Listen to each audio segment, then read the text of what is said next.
Good evening, and welcome to another broadcast of Faith and Breakthrough with Dr. Cedric. Tonight, I'm going to discuss with you a seed strategy and supernatural return. A seed strategy and supernatural return. Now, with this particular seed strategy and supernatural return, we want to use a theme unlocking the wealthy place in God. We want to unlock the wealthy place in God. Now, I want to give you a couple of teaching points that you can write down, that you can espouse yourself on, and that you can get a little deeper into this teaching. The first teaching point is the difference between giving and seeding. The difference between giving and seeding. Giving is from emotion. Seeding is from revelation. Let me say that again. Giving is from emotion. Seeding is from revelation. Most people give out of compassion, guilt, or tradition. But kingdom wealth requires feeding, strategic, spirit led transactions that connect your faith to divine instruction. Giving is release, seeding is partnership. Giving empties the hand, seeding positions the harvest. Giving releases the hand, seeding moves heavens. In the kingdom, all giving is not equal. Giving is often a response to need, pressure, or tradition. But seeding is a prophetic act. It's intentional, it's targeted, and it's spirit led. It carries revelation, not just generosity. Here's a spiritual revelation for you. When you give, you obey a principle. When you seed, you engage a prophetic transaction. Heaven doesn't just respond to emotion, it responds to alignment. Your seed, when given in faith and revelation, becomes a legal tender in the spirit realm to authorize angelic movement, breakthrough timing, and wealth cycles to begin. Here's a prophetic insight. Giving touches God's heart. Feeding triggers God's hand. Don't just drop money into the bucket. Send it with a target assignment. Aim it and attach it. I'm going to tell you that one more time. Don't just drop your money into a bucket. Send it with a target. Assign it, aim it, attach it. The biblical reference for that is 2 Corinthians chapter 9, verse 6 from the King James Version. It says, He which soweth sparingly shall reap also sparingly. When you shift from giving emotionally to sowing strategically, you step into kingdom level multiplication. Here's the second thing. Seed faith with prophetic precision. A random seed gets a random return. When you sow without clarity, your harvest is delayed. But when your seed is attached to revelation, it activates supernatural timing. Prophetic people must be casual with covenant actions. Let me give you this. Seed for deliverance. That's one seed that we're going to talk about. It's a seed for deliverance. First Samuel chapter 1, verse 11.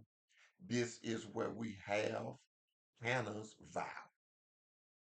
And she vowed a vow and said, O Lord of hosts, if thou wilt indeed look on the affliction of thine handmaid, and wilt give unto thine handmaid a man child, then I will give him unto the Lord all the days of his life. Prophetic teaching in this. Hannah's womb was shut. Watch this. Not by barrenness, but by divine restraint. Her deliverance didn't come just through prayer. It came through a prophetic vow seed. She sowed the promise of her firstborn before she ever conceived him. And that is a seed for deliverance. Her seed was not monetary, but her seed was costly. She gave in faith what she had not yet received. That seed, if Samuel, became a deliverance for her personal shame, became a prophet to Israel, became a breaker, barrenness for generations. Here's the revelation. Deliverance doesn't always come from what you hold.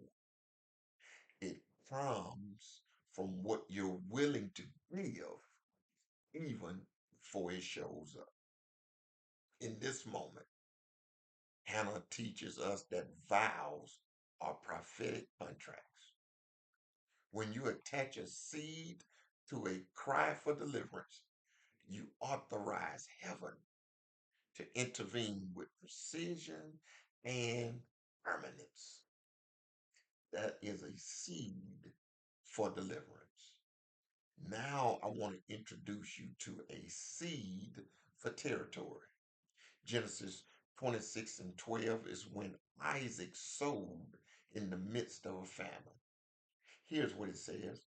Then Isaac sowed in that land and received in the same year 100-fold, and the Lord blessed him. Here's the prophetic teaching. Isaac didn't sow in abundance. He sowed in famine.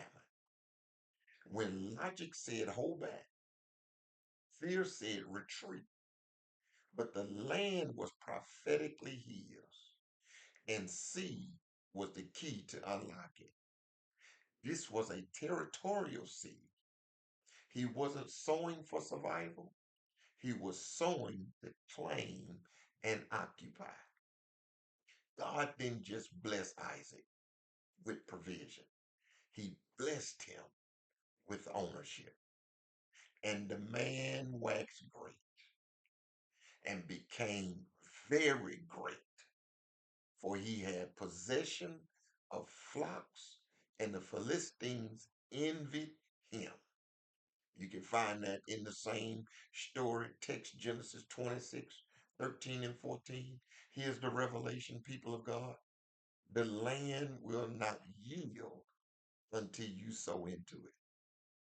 This teaches us that some territories, geographic, financial, ministerial, won't open up until a seed hits the ground.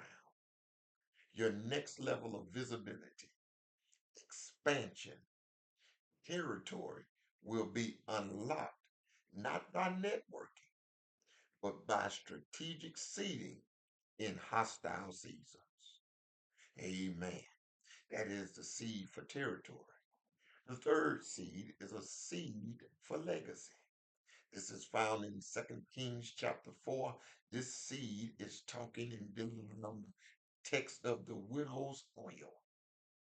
The widow cried to Elisha about her debt and the risk of losing her sons. prophet didn't give her money. He gave her an instruction tied, watch this, to what she had left. Here's the prophetic teaching. She poured oil, not as a ritual, but as an act of faith. Her little jar became the source of a legacy level miracle. Her seed was obedience, trust, and the little left in her house. The result? Mm, Give God a praise for this. Her sons were saved. In other words, the lineage was preserved. What is another result? Her debt was canceled. In other words, financial freedom. And last but not least, he lived off the rest. And we know what that is? That's long term provision.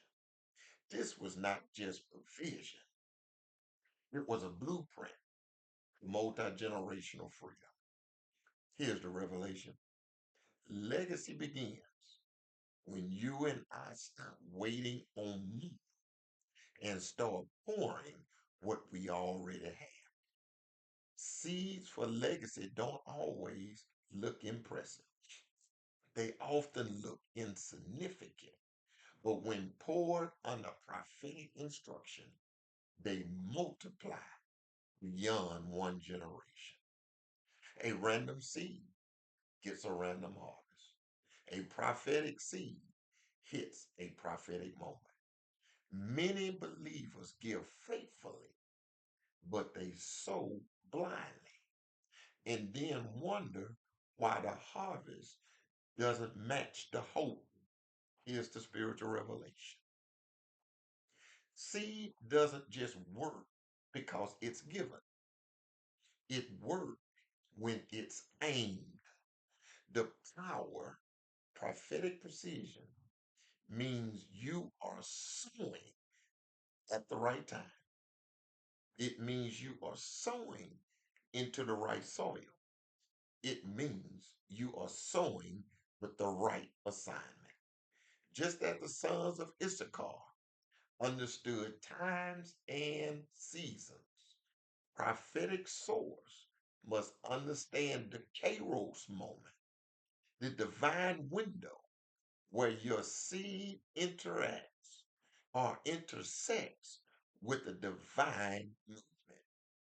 If you miss the moment, you delay the harvest. But when you hit the moment, heaven responds instantly. Here's the scriptural proof for that. Genesis chapter 26, verse 12. Then Isaac sowed in that land and received in the same year 100-fold.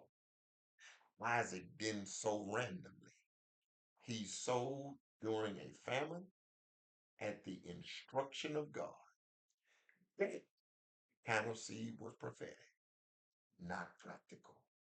That was triggered 100-fold return. Now I stand here today in your presence, giving you what the Lord gave me. Now it's time for you to respond. Now it's time for you to be strategic with your seed. Now it's in your hand. Notice there is a difference between giving and seeding. And once we realize that, we then need to make sure that we seed faith with prophetic precision. Listen, that's my time, and I thank you for yours. And I just want to tell you this: God is still in the blessing business. And guess what? You just can't beat God's giving, no matter how hard you try. Now, here's what I want you to do: I want you to comment that my seed is strategic. That's what I want you to do. I want you to comment that my seed is strategic. And I want you to like and I want you to share this because not only you need to hear what thus said the Lord, but all of your family all of your friends, all of those in your special community need to know that God is still in the blessing business. Now, I want to bid you farewell and thank you for your time. May God bless you. May God keep you. This is my prayer. And thank you for tuning in to Faith and Breakthrough with Dr. Cedric. God bless you.